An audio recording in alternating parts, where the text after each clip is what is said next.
ఆంధ్రప్రదేశ్లో అప్పుడే వేసవి సెగలు మొదలయ్యాయి. ఫిబ్రవరిలోనే భానుడు తన ప్రతాపాన్ని చూపిస్తున్నాడు. అమరావతి వాతావరణ శాఖ నుంచి వచ్చిన తాజా హెచ్చరికలు చూస్తుంటే ఈసారి వేసవి సామాన్యులను ఉక్కిరిబిక్కిరి చేయడం ఖాయంగా కనిపిస్తోంది. ఉత్తరాంధ్ర నుంచి రాయలసీమ వరకు రాష్ట్రమంతా వేడిగాలులు మొదలయ్యాయి. ఇప్పటికే కొన్ని ప్రాంతాల్లో ఉష్ణోగ్రతలు 36 డిగ్రీలు దాటేశాయి. ముఖ్యంగా రాయలసీమ జిల్లాలతో పాటు కోస్తాంధ్రలోని పల్నాడు, ప్రకాశం, గుంటూరు, కృష్ణా జిల్లాల్లో ఎండ తీవ్రత గరిష్టంగా నమోదవుతోంది. మిగిలిన ప్రాంతాల్లో కూడా 32 నుంచి 33 డిగ్రీల ఉష్ణోగ్రతలు నమోదవుతూ జనాలను బెంబేలెత్తిస్తున్నాయి.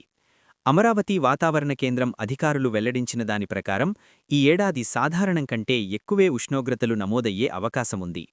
కేవలం ఫిబ్రవరిలోనే పరిస్థితి ఇలా ఉంటే మార్చి, ఏప్రిల్ నెలల్లో ఉష్ణోగ్రతలు 45 డిగ్రీల మార్కును తాకినా ఆశ్చర్యపోనక్కర్లేదు.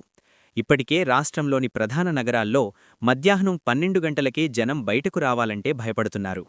మరీ ముఖ్యంగా వృద్ధులు, పిల్లలు ఎండదెబ్బకు గురికాకుండా జాగ్రత్తలు తీసుకోవాలని డాక్టర్లు సూచిస్తున్నారు. ఇలాంటి లేటెస్ట్ అప్డేట్స్ కోసం మా కొలుగురి 24x7 న్యూస్ టీవీని సబ్స్క్రైబ్ చేసుకోండి.